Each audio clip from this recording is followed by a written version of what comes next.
Thank you for joining me on this edition of Inside View. I am your host, Joel Metzger, and joining me today is Michael Oliveira, who is a candidate for the District 3 Oliveiras County Supervisor. Welcome, Michael. Hello, Joel. How are you? I'm doing great. How about yourself? Doing wonderful. Good. So you are in a runoff for the general election, going after the District 3 seat. You haven't run for a supervisor before. This is your first time, right? My first time in elected office. All right. And what have you been doing before, like for your career? What did you do over your life? I've had a very colorful and exciting career up to this point. Okay. I just can't wait to grow up. Let's let viewers who may not know you or have met you, I know you've been out and about a lot, so you've probably shaken hundreds, if not thousands of hands, but for those who haven't met you, where did you grow up and how did you end up in California and in Oliveiras County? Well, came from actually I was born in Massachusetts, New Bedford, Massachusetts, the whaling town. I did come out with my family at a very young age of 4 or 5. To California, settled in the San Francisco Bay Area in San Lorenzo. I attended elementary school in the Hayward area, and my freshman year at Mount Eden High School in Hayward, and then went to Redding, California, where I finished my high school education. The very night I graduated from high school, I went back to the Bay Area, back to San Leandro, and started attending college there at Chabot College, a junior college. And was doing very well until I had a car accident on the way home from an art class. And all of a sudden, after spending a couple of days in the hospital, and I couldn't attend college any longer due to some injuries, they changed our draft classification. I'm not going to tell you what year that was, but it was around 1968. I graduated in '67. So I've got some years of experience. Ironically, that led to a draft classification change. I was taking law enforcement as a major. And a friend of mine, Dad, happened to be a warrant officer in the United States Marine Corps, aviation. So we decided we were going to enlist in the Marine Corps, which we did. 13 of us. And we went to San Diego MCRD on January 13th of 1969. I remained in the Marine Corps for 4 years and got out and actually went into law enforcement. I was actually hired by the Oakland Police Department. I spent time there serving in a lot of different varieties of assignments. I was a patrol. I worked as what they call the evidence technician detail. And at that time, it's what our CSI units are. They were all sworn positions at that time. Very involved assignment, a lot of dedication, a lot of crime scene work, a lot of homicide work, being Oakland and the times back then. I eventually ended up being a motorcycle officer. And that was probably one of the greatest jobs in the world. They give you a brand new Harley Davidson to ride, and a ticket book, and do your accidents, and take care of business. Well, unfortunately, I ended up on August 7th. I had a very serious motorcycle accident while on duty in a high-speed chase, and I spent the next 4 months in the hospital. I spent 6 months in a wheelchair, but after 13 surgeries and 4 years, I was able to come back to duty. Well, that worked out fine until the city decided that they needed to retire all people at what's called the old retirement system, then making the transition to the PERS system then. Came back from vacation, had a registered letter. 6 days later, I went to the retirement board and I was retired. And I thought that was probably the end of the world for me. I was 38 years old. Then I went back to Northwestern University, part of my rehabilitation program, and became certified as an accident reconstructionist. I took an accelerated course, actually a 2-year course in 4 months. And after graduating and getting a certification, I opened my own consulting business. I did that for a while, and I still actually have that consulting business. Ironically, one of my clients was a law firm. And they made me an offer I couldn't turn down. They offered to buy my business and bring me on as their staff case evaluator, which I did, and spent some time with them, Hawkins, Blick, and Fitzpatrick at that time in San Jose. That lasted a while, and I actually, through a friend of mine, was introduced to the world of industrial safety. While working for the law firm, I got a phone call from a company called De Silva Gates Construction. At that time, it was Oliver De Silva, very well-known, large engineering highway construction firm. Went over and interviewed with them, and they made me an offer I couldn't turn down. For the next 10 years, I was their corporate safety director. And under that umbrella, that corporate safety umbrella, we had 3 quarries, 2 trucking companies, an environmental and construction company, a general highway, engineering, airport type operations, large interfacing with Caltrans, very large interfacing with Caltrans. So I got an opportunity to actually get into a lot of different areas, because all those areas at that time involved safety and environmental protection agencies, where we were interfacing with them, fish and game, on our projects. So I got to work closely with them, and it worked out very well. It worked out wonderful. Then I decided we were going to buy our home up in Arnold in 2002. And had you spent some time coming up back and forth, or? For about a year and a half. My wife's girlfriend had a cabin up in Arnold in Dew Lake Springs, and we had spent some time up there. And we were thinking, well, we need to invest in a home up here, maybe a winter home or summer home or mountain home, which we did. Found a beautiful home, which we still have in Dew Lake Springs. And after purchasing the home up here, spending time up here, I got to know our people up here. And when I say our people, I mean the residents of Oliveiras County.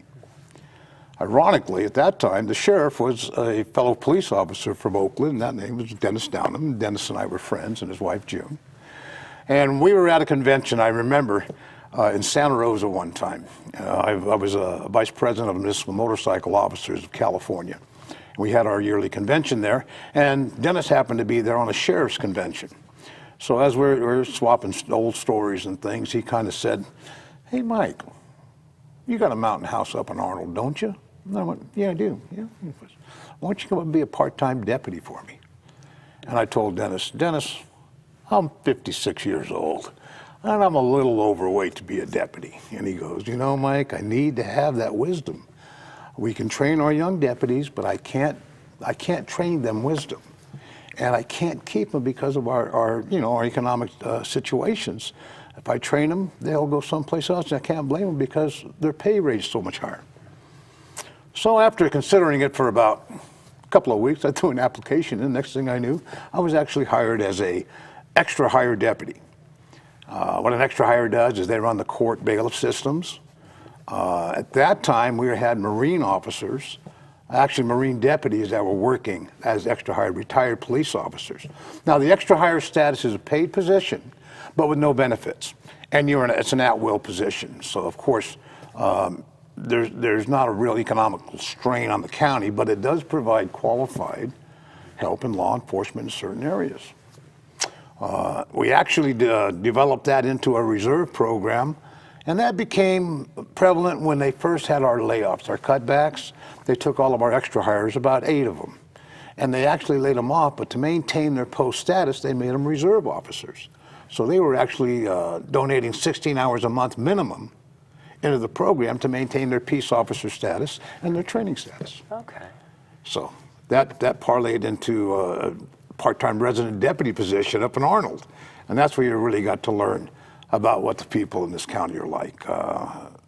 The good people, the bad people, the middle-of-the-road people, our part-time residents, our residents that have chosen to spend their golden years are our seniors. Our youth, our merchants, our transit, our tourist population. It all falls into one. I got the great opportunity to really put my thumb on the pulse of this county and find out what this county's all about. So what led to you deciding that you were going to run for supervisor?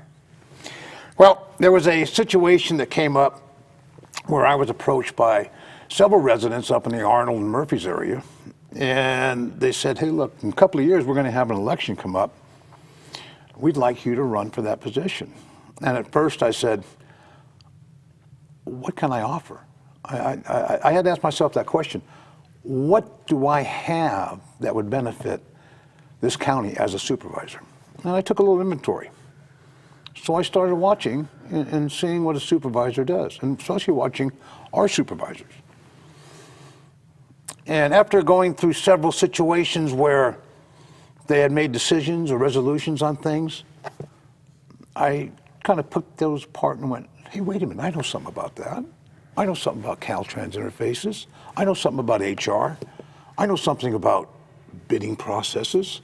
I know something about administrative programs when it comes to different varieties of facets in this county. Then after doing that assessment, I went, you know, maybe I can be a supervisor. So basically what happened on that is I thought it over for a long time, and then I decided to run. So that's where we are now. All right, and you got through a primary where there were, how many candidates were in the primary? There was 3 candidates in the primary. Okay, and that was Mr. Borian, you, and Marita Calloway. You and Marita got the top 2 number of votes, but no one got 50% plus 1, which would have just won the race right there. That is correct. So you're moving toward the general, and when is the general election coming up? That's going to be the 4th of November, first Tuesday in November. The percentages, I believe, were close to 38% of the vote went for Marita, which is a good friend of mine, by the way. We work closely together in emergency situations in the Arnold area and Murphy's. I think Marita is an outstanding individual. I think she's dedicated 20 years as a supervisor of this county, and no one should ever take that away from her. Mm-hmm. I received 33, almost 34%, and I understand Mr. Borian received 28%. Okay. So there is a percentage out there that it's going to decide this race in November. Right, yeah, fairly close race then, for sure. And as we move through the election season, I know that you're getting lots of questions from people about how you might act if elected. And unlike when I interview judges who can't really say, well, if this case came before me, this is how I would rule, you have a little more freedom to kind of talk about some issues. And so I was hoping you might maybe share with our viewers maybe your top 3 issues that you might want to focus on if you did win this race, and how you might go about making positive change. While people keep in mind that you need 3 votes, it's not just you as a supervisor to really pass anything. That is correct, Joel. Being a board member or supervisor, not only do you have a responsibility to the people in your district, but you have responsibility to everybody in this county, especially for their welfare. I guess our big issue right now is the economy. We have seen a downfall in the economy, even nationwide, worldwide. Of course, Calvert County has had their share of that. One of the things that I was very concerned with is the fact that the appearance of no growth in the county over the last 10 to 15 years. Now, that's an easy statement to say, no growth, but let's qualify that. The opportunity to come to Calvert County has to be one of not a roadblock. We should have open arms. We should be welcoming these folks to come up here. To do that, we have to make this process as easy as possible. Yet, we still have to maintain our sovereignty as a county and making that available to those folks. I recognize those problems, and I want to provide those solutions. I don't have a magic wand, and I don't have a crystal ball I have to consult. But what I do have is I have 44,000 residents in this county that I need to talk to, especially those residents in District 3, and find out, number one, what the problems are, how we got there, and more importantly, how are we going to get out of those problems and make us prosperous again? That leads me to our next issue. I haven't waited to become a supervisor to start that process. I've actually started that process when I first started campaigning. We opened up a program called the Cash Mobs, where I thought that our existing businesses have to be supported to the point where we can grow new businesses, maybe in their same fields, the competition. But we can't forsake the folks that have struggled to maintain their existence over the last 15, 20 years. Arnold was the jewel of the Sierra. Very high activity. Murphy's has enjoyed that reputation now My fear is it's like a slow-moving avalanche. We see it coming down the hill. It's already past Arnold. Forest Meadows. What's going to happen to Murphy's in 10 years? We don't know. Let's make sure that avalanche stops somehow. And to do that, we have to foster our economy. We have to provide jobs. We have to provide an atmosphere that our tourism can come back and enjoy Arnold. You know, people on my committee are involved in real estate. People on my committee are involved in construction. People on my committee are involved in being a housewife and a retired person or a young person. I've got the great opportunity to have a whole spectrum of people. And when I say my committee, I'm talking 25 people plus. Your campaign committee? My campaign committee. And I get a lot of input, not only from them, but through them, through their contacts. I'm able to go into the homes of people and talk to people one-on-one. And believe me, Joel, it's a great education. Mm-hmm. I mean, what we perceive of Calaveras County being like is totally not the issue. These folks, they tell you like it's been. If I can combine that experience with the experience I had being a deputy sheriff in 2007 and helping folks in the good times and the bad times, I mean, locking a couple of them up, you know, and I have a point of observation that I don't think anybody has. And that's a big asset for me. Let's talk budget. The county is currently facing a significant budget deficit, roughly $8 million, during the last discussions. Correct. And that came to be for a variety of factors, and the board was involved in making decisions that led to this big deficit. You are looking to join that board, and I'd like to get your thoughts on, if you're elected, how would you tackle the budget challenge, and how would you look to get the county back to a balanced budget without a giant debt hanging over the head? That's a very difficult task to accomplish. Number one, when elected, I won't have any input in this budget for the next 6 months, the 2014-2015 budget. I'm going to have to live with that. And we all know that there's not a pot of gold at the end of the rainbow. We're $8 million in the hole, and we're probably going to be more at that when that time comes.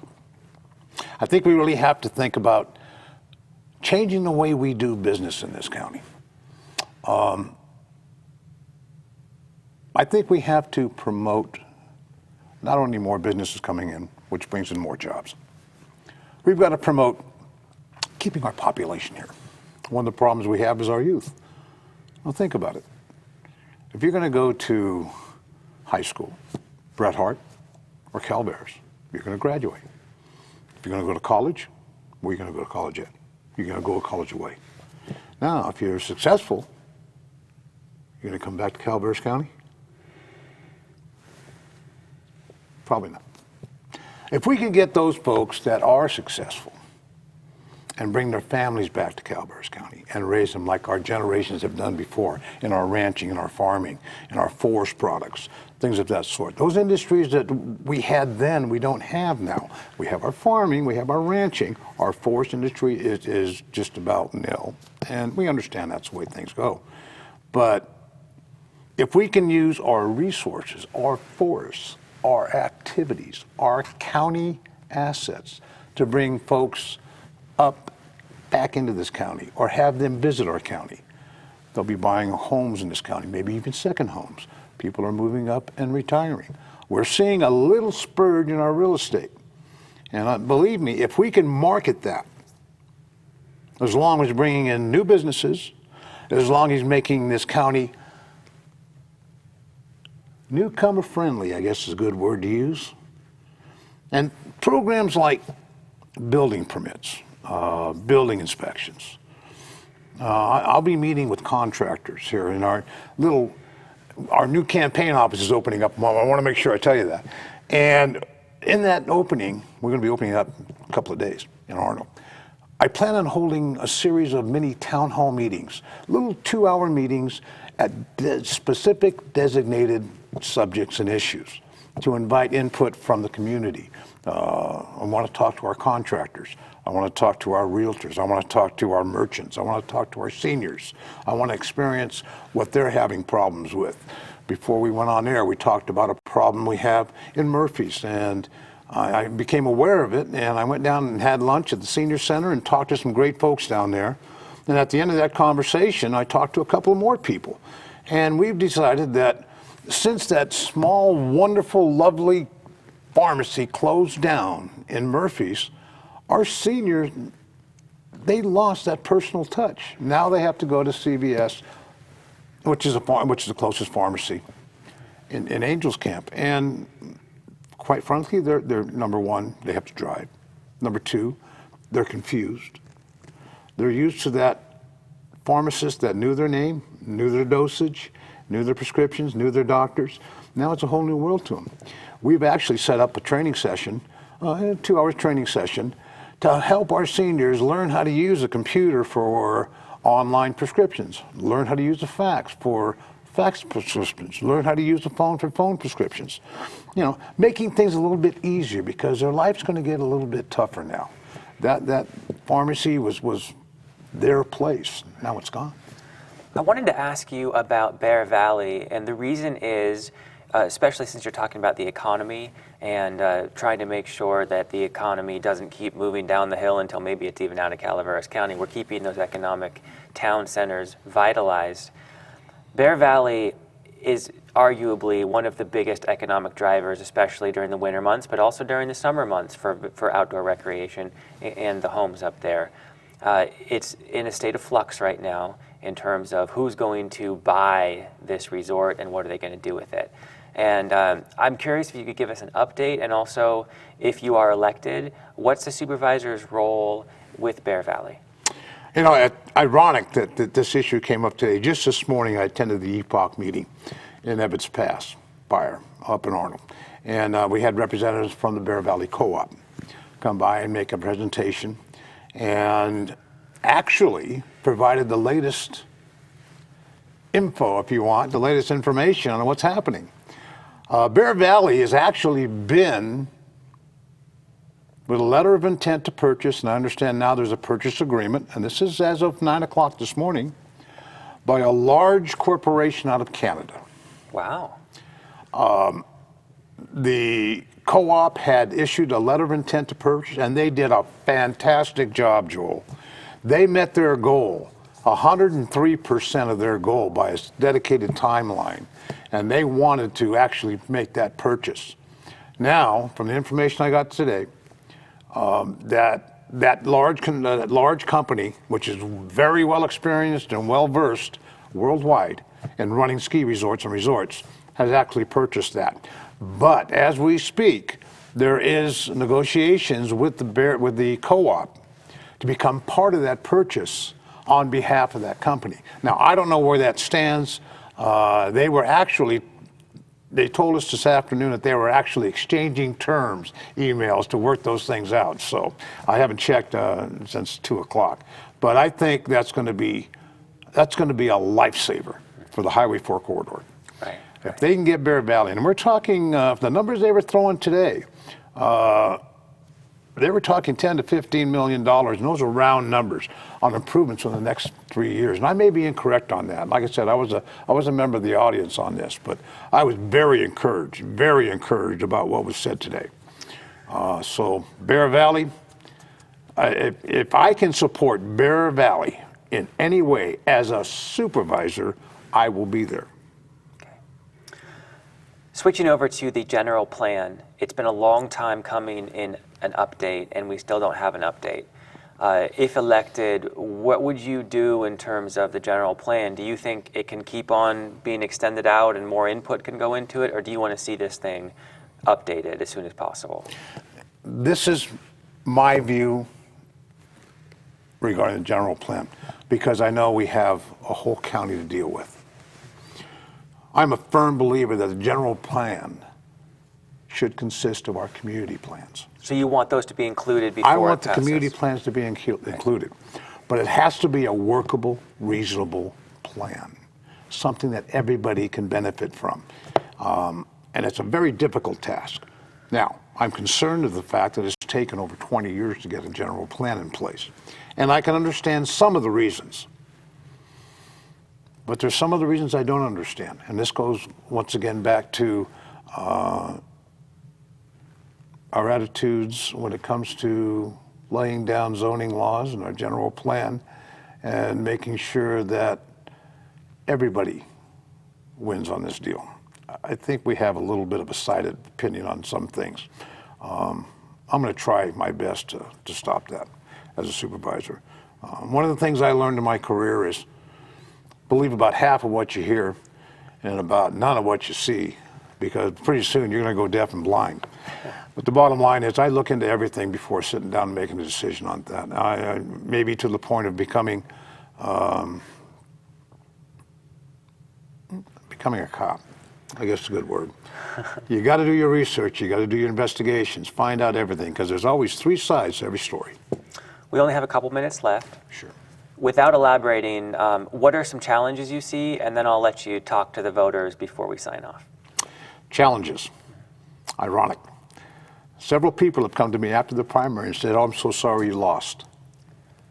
And one of the things that I'm looking at them with a straight face and I say, we didn't lose. We have another election in January. In November. Educating the folks that we got past first hurdle.